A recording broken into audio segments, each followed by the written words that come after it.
Hi, my name is Mohamach, and my student podcast is about Nile Rodgers. The producer I chose to talk about is Nile Rodgers. Nile Rodgers is best known for forming the band Chick, being the lead guitarist and the producer of the band. Nile Rodgers also found success in collaborating with many great artists like David Bowie, Diana Ross, and Madonna. Everybody has certain guidelines that they work by. In other words, we have a certain formula for doing what we do. However, we absolutely write and produce differently for each one of those artists. Something we spoke about earlier, that when we were younger, we didn't understand that these people had images and concepts before we even got there. So we have to understand these people's artistry and try and develop that with our interpretation of where they're coming from. It sounds a little complex, but that's really what we do. In other words, we have to understand what Debbie's about in order to write songs that represent Debbie's image. Same with Diana. Diana was, she was instrumental in teaching us that, instrumental in letting us know that, wait a minute, you're writing songs for me now, and they have to represent my lifestyle or what I want to be about. Nile Gregory Rodgers, born September 19, 1952 in New York, showcased amazing musical talent by playing guitar at the Apollo Theater alongside Aretha Franklin and the Funkadelic. Nile Rodgers was also able to put himself on the map by forming the band Chick.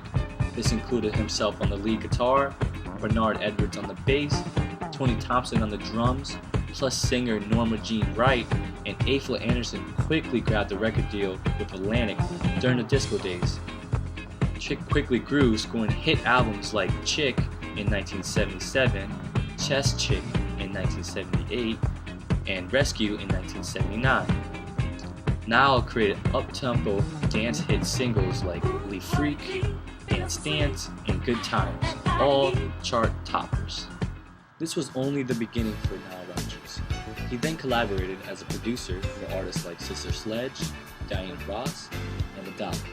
With great artists like this, he produced hit songs like We Are Family by Sister Sledge, I'm Coming Out by Diana Ross, and Like a Virgin and Material Girl by Madonna. Everybody's living in the material world, and I am a material girl. You know that we are living in the material world, and I am a material girl. During the 80s, Nile Rodgers became even more popular working with David Bowie. David wanted a musical makeover. They both collaborated, creating David Bowie's all-time best-selling album, Let's Dance. Artists kept on flooding towards Nile to produce their records, which led to him producing more hit albums like Duran's Notorious, Mike Jagger's She's the Boss, and the Bond Brothers' Family Style. Nile Rodgers then started composing and producing music for movie soundtracks. This included movies such like Beverly Hills Cops 3, Coming to America, Blue Chip starring Shaquille O'Neal, Flintstones, Film in Minnesota, Rush Hour 2, Snow Dogs, and even Semi-Pro starring Will Ferrell. Now still collaborating, he's played guitar for a song called Get Lucky by Daft Punk and Pharrell. And based by the numbers so far, it's going to be the biggest hit of Daft Punk's career.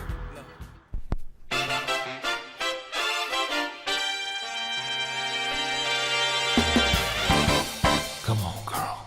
Yeah, it's me, Jackie Murphy. Let's fill a bathtub full of sweat. The main reason I chose Nile Rodgers is because of my love for Funkadelic songs in the late 70s and 80s.